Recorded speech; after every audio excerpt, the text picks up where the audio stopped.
Esta é a meta de todos nós que cremos no Senhor Jesus. A meta é entrar no processo de conversão e nele permanecer. Nós somos imediatistas da vida, graças a Deus, sobretudo pela superficialidade que vai sendo cada vez mais propalada, mais divulgada, mais ofertada com muita facilidade. Nós somos dados à superficialidade. Muitas vezes entramos em processos e desistimos, desviamos, caímos, jogamos a toalha, uma linguagem bem moderna. O profeta João Batista está inquirindo aqueles que vão receber o chamado batismo de conversão e então os provoca a produzir frutos que provem a vossa conversão. Obviamente que a nossa vida não pode ser uma vida em prol dos outros. Eu não devo mostrar aos outros que eu me converti. Isso deve ser uma consequência da minha existência e do processo no qual eu entrei com a graça de Deus e com meus esforços eu estarei vivenciando. São Francisco é quem vai dizer isso, né? Ide e pregai, e se preciso, use a palavra. Porque na concepção do pai seráfico, a pregação era justamente o testemunho. A pregação era justamente um modo de viver a fé. O santo mais moderno, São Charles Foucault, francês, mas que vai morrer entre os beduínos no deserto, ele escreve dizendo que a meta dele era ser tão bom, mas tão bom, que as pessoas, quando vissem, dissessem: se ele, que é o servo, é bom, imagine o patrão dele. Então as pessoas devem ver em nós não outdoor, faixas, não realidades meramente exteriores. É lógico que um dos frutos é o nosso modus operandi, né? Ou seja, não significa que nós estamos excluindo as realidades exteriores. Certamente as palavras que eu digo vão indicar como está o meu processo de conversão, aquilo que eu posto nas redes, as vestes que eu uso nessa ou naquela ocasião, o que eu estou fazendo, as minhas escolhas, são realidades exteriores e que precisamos ter atenção com elas.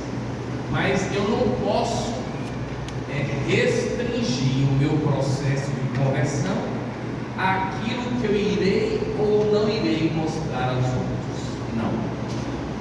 A prova primeira e real que o Senhor deseja de nós, de que estamos produzindo frutos e que nossa conversão vai avançando em intensidade, disse domingo passado, é a nossa intimidade com o Senhor. É isso que nós devemos perseguir, a intimidade com o Senhor. Quer seja eu casado recentemente, não é verdade? Quer seja eu casado já de algumas décadas, quer seja eu namorado, quer seja eu padre, quer seja eu em crise, quer seja eu na minha vocação de mãe, de pai, de filho, de filha, nós precisamos entender o grande fruto desse processo de conversão, repito, é a intimidade com o Senhor. Daí que nós não podemos, dizia domingo passado, quero repetir hoje, nós não podemos nos preparar para a segunda vinda do Senhor como quem aguarda um algoz, como quem aguarda um carrasco, como quem aguarda alguém que vai me maltratar. Não. Precisamos aguardar a segunda vinda do Senhor como amigo. Uma senhorinha me chamou para comer pizza terça-feira agora. Eu estou sem me alimentar, só para chegar terça-feira. E ela está me ligando quase de hora em hora. Olha, terça-feira, viu? Vai ser uma alegria. Estava demorando os convites. Não me lembro não, porque eu já não estou comendo agora. Estava demorando os convites para o Então há uma alegria, uma expectativa feliz do encontro. Nós precisamos desenvolver isso, essa intimidade com o Senhor. Não cabe mais a pregação do medo, a pregação inquisitorial. Não. Quando eu me adentro em Deus, eu vou perceber que é Deus que já está dentro de mim. E aí a minha vida vai sendo iluminada. E como disse o texto de hoje, o Senhor vai nos oferecendo a sabedoria para bem escolher o que devemos de fato escolher. Por isso que a oração da coleta diz ao Pai que nenhuma atividade terrena nos impeça de correr ao encontro do vosso Filho. É lógico que todos nós aqui temos nossas tarefas, nossas atividades. Tem gente que roda ali a zona sudeste ali toda e deu até prêmio. Roda, faz isso, vai no canto e conhece outro. Tem gente que não para o dia todo indo na escola, não é verdade? Tem gente que está ali vendendo produtos tal e roda Maranhão. Isso é interessante. Nós precisamos trabalhar, nós precisamos fazer as nossas atividades, mas com a clara consciência de que essas realidades todas não podem me impedir de ter um encontro pessoal com o Senhor. E aí, meus irmãos e irmãs, a mesma oração da coleta de hoje pede que sejamos instruídos pela celeste sabedoria. Participemos da vida daquele que é Deus. Sexta-feira, na formação que houve com os membros do apostolado da oração, houve essa pergunta: a diferença da inteligência e da sabedoria. Eu disse, todos somos inteligentes. Isso é uma aptidão que Deus nos deu no ato da criação. Lógico que tem uns que é mais apto aqui, do outro mais apto aqui do outro. Por exemplo, não conte comigo para fazer comida. Não sei fazer. Nem miojo, pra vocês terem ideia. Primeira vez que eu fiz o miojo, eu não esperei os 3 minutos que eu não li naquela pressa e comi o miojo próprio. Eu achei estranho e disse, meu amigo, assim durinho, você esperou? Não esperei, ele cru. Só era gordura hidrogenada. Outra vez, com raiva, porque não esperei, e botei 10 minutos.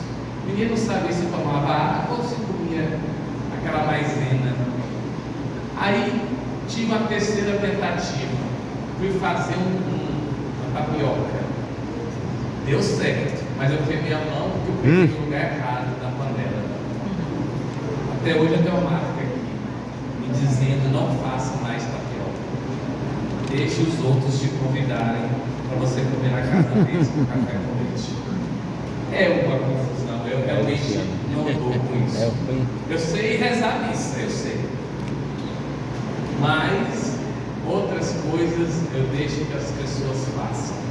Muito bem, diante disso, desse processo, a inteligência é a aptidão que o Senhor nos deu. Mas a sabedoria é um dom do Espírito para que nós, plenos dessa sabedoria, entendamos os movimentos do Senhor. Agora há pouco a mãe dizia, padre, o que vamos fazer para o senhor não ir e tal? A filha falou assim, mãe, deixa, mãe, tem que ser assim mesmo, não é verdade? A filha leu os sinais. A sabedoria nos ajuda a olhar entre os fatos da existência, Deus agindo em nossa vida. E Ele age nos levando para esse tempo no qual a justiça florirá. Isso é muito importante ler o profeta Isaías, ele sempre estará no tempo do advento. Ele, o profeta João Batista, depois os magos, depois os pastores, depois os magos, são as personagens bíblicas do advento e, obviamente, a Virgem Maria e o glorioso São José. E o profeta, ele nos ajuda a ter esperança. Inclusive, São Paulo hoje diz que tenhamos firme esperança, porque o fiel da balança para que essa esperança seja vivida é o próprio Cristo. O profeta diz de um tempo onde uma criancinha poderá colocar a mão num buraco da serpente e não será picada. Mas padre, então, não, calma lá, viu, gente? Calma, não vai agora. Por favor, não vamos ser tão literais. Mas o profeta está dizendo que este tempo vai acontecer. O tempo onde o príncipe da paz reinará para todo sempre.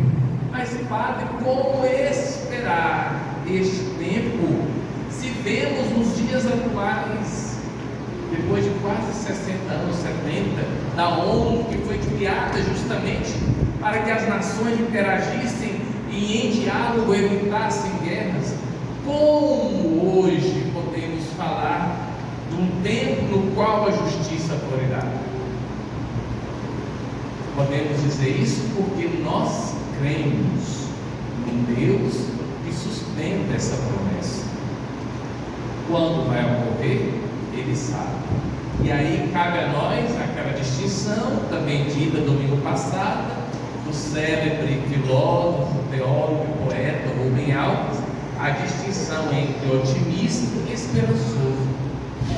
O otimista é aquele que, vendo sinais positivos, crê que as coisas vão dar bem, vão se realizar. Mas o esperançoso não. O esperançoso, mesmo diante das adversidades, o esperançoso, mesmo diante dos problemas e dos desafios, mantém-se em oração e mantém-se crendo que em Deus iremos fazer coisas. É isso que deve nos mover.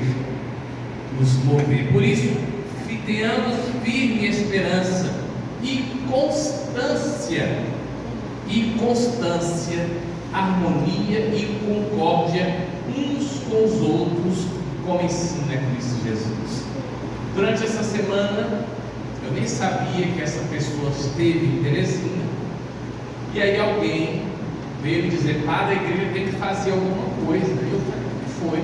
Esteve aqui em Teresina, essa pessoa me dizendo, um senhor de 43 anos, jovem, que se intitula Bispo Leonardo, que reuniu um grupo considerável lá no Atlântida City.